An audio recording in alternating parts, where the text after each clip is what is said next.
வணக்கம். இன்னைக்கு நம்ம பார்க்க போகிற சமையல் ஒரு அருமையான பன்னீரும் பட்டாணியும் வச்சு ஒரு குருமா எப்படி செய்யலாங்கிறத பார்க்கலாம். இது வந்து குக்கரில் பண்ணியிருக்கேன். டேஸ்ட் பார்த்தீங்கன்னா நல்லா அட்டகாசமாக இருக்கும். சிம்பிளாக தான் இருக்கும். வாங்க எப்படி செய்யலாங்கிறத பார்க்கலாம். இப்போ இந்த குருமாவுக்கு ஒரு பேஸ்ட் ரெடி பண்ணிக்கலாம். மீடியம் சைஸாக 2 தக்காளி வந்து கட் பண்ணி மிக்சியில் சேர்த்துருக்கேன். இதோட 1 டேபிள் ஸ்பூன் இஞ்சி பூண்டு பேஸ்ட்டு, 1 டீஸ்பூன் சோம்பு, சின்னதாக ஒரு 3 துண்டு பட்டை, 1 ஏலக்காய், 3 கிராம்பு எடுத்திருக்கேன். இதோட பார்த்தீங்கன்னா 1 டேபிள் ஸ்பூன் தனியாத்தூள், 1 டேபிள் ஸ்பூன் மிளகாத்தூள், காரத்துக்கு ஏற்ற மாதிரி நீங்கள் கூடவோ குறைச்சோ சேர்த்துக்கலாம் மிளகாத்தூள், 1/4 டேபிள் ஸ்பூன் மஞ்சத்தூள். இது எல்லாத்தையுமே இதில் சேர்த்துடலாம். இது எல்லாமே நம்ம அரைக்க போகிறோம். நீங்கள் வந்து சோம்பு தூளாக வச்சுருந்தீங்கன்னா அது கூட நீங்கள் யூஸ் பண்ணிக்கலாம். இப்போ இது எல்லாத்தையுமே நல்லா நைஸாக அரைச்சிக்கலாம்.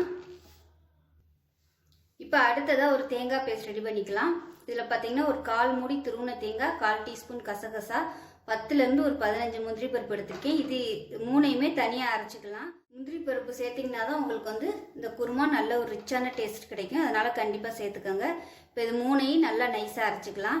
தக்காளி பேஸ்ட்டு தனியாகவும் இதை தனியாகவும் அரைச்சிக்கலாம். இப்போ ஒரு குக்கர் எடுத்துக்கலாம். குக்கரில் பார்த்தீங்கன்னா 1 டேபிள் ஸ்பூனுக்கு நெய் விட்டுருக்கேன். பட்டர் சேர்க்குறதுனாலும் சேர்த்துக்கலாம், நல்லாயிருக்கும். இதில் வந்து ரீஃபைண்ட் ஆயில் சேர்த்துக்கலாம். ஒரு 3 டேபிள் ஸ்பூன் சேர்த்துக்கலாம். ஏன்னா மசாலாலாம் வதக்கணும், அதனால் எண்ணெய் கூட இருந்தால் தான் நல்லாயிருக்கும். இப்போ எண்ணெய் நல்லா சூடாயிருச்சு. இதில் மீடியம் சைஸாக ஒரு பெரிய வெங்காயம் பொடியாக கட் பண்ணதை சேர்த்து வதக்கிக்கலாம்.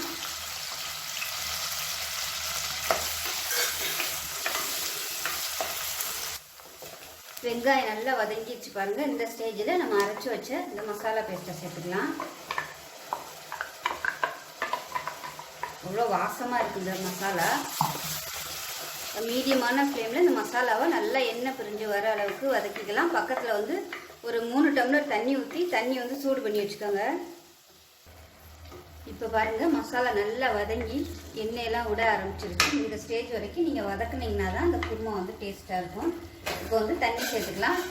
நல்லா கொதிக்கிற தண்ணியாக சேர்த்துக்கோங்க. ஒரு 2 டம்ளருக்கு சேர்த்துக்கோங்க. ஏன்னா தேங்காய் பேஸ்ட் வேறு சேர்க்கணும். அதனால் தண்ணி நிறையா ஊற்றிட்டிங்கன்னா ரொம்ப தண்ணியாக போயிடும். எல்லாத்தையும் நல்லா கலந்துக்கலாம். மிக்சியில் இருந்ததையும் கொஞ்சமாக சுடு தண்ணி ஊற்றி அலசிட்டு சேர்த்துக்கலாம். இப்போ இது வந்து கொதிக்கட்டும். நல்லா எண்ணெய் பிரிகிற அளவுக்கு வதக்குனதுனால சுடு தண்ணி வேறு ஊற்றிருக்கோம். டக்குன்னு வந்து கொதிக்க ஆரம்பிச்சிடும். இப்போ கொதிக்கட்டும். இப்போ கொதிக்க ஆரம்பிக்குது. இந்த ஸ்டேஜில் வந்து நல்லா ஒரு 2 கைப்பிடி அளவுக்கு பட்டாணி சேர்த்துருக்கேன். சேர்த்துக்கலாம். பட்டாணி இந்த சீசனில் வந்து வாங்கி நிறையா ஃப்ரீசரில் உரிச்சு வச்சுக்கிட்டிங்கன்னா எப்போ வேணாலும் நம்ம யூஸ் பண்ணிக்கலாம். நல்லா ஒரு 6 மாதம் வந்து நல்லாயிருக்கும். அப்படியே ஃப்ரீசர்லேயே இருந்துச்சுன்னா நல்லாயிருக்கும். வேணுங்கையில் எடுத்து யூஸ் பண்ணிக்கலாம். இப்போ இந்த ஸ்டேஜில் பார்த்தீங்கன்னா ஒரு 100 கிராம் அளவு பன்னீர் சேர்த்துக்கலாம். பன்னீர் பதிலாக நீங்கள் உருளைக்கிழங்கு சேர்க்குறதுனாலும் சேர்த்துக்கலாம். இப்போ இதில் உப்பு சேர்த்துக்கலாம். உப்பு வந்து கவனமாக சேர்த்துக்கோங்க. பன்னீரும் பட்டாணியும் போட்டு கொதிக்க ஆரம்பிச்சிருச்சு. இந்த ஸ்டேஜில் தேங்காய் பேஸ்ட்டை சேர்த்துக்கலாம். இப்போ இதை நல்லா கலந்து விட்டுடலாம். முந்திரி பருப்பு சேர்த்துருக்கிறதுனால உங்களுக்கு வந்து டக்குன்னு கெட்டியாயிரும்.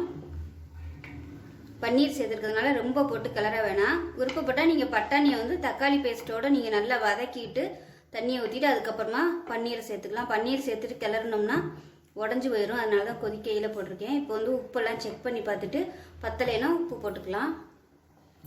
உப்பு கொஞ்சம் கம்மியாக இருக்குது, உப்பு சேர்த்துக்கலாம்.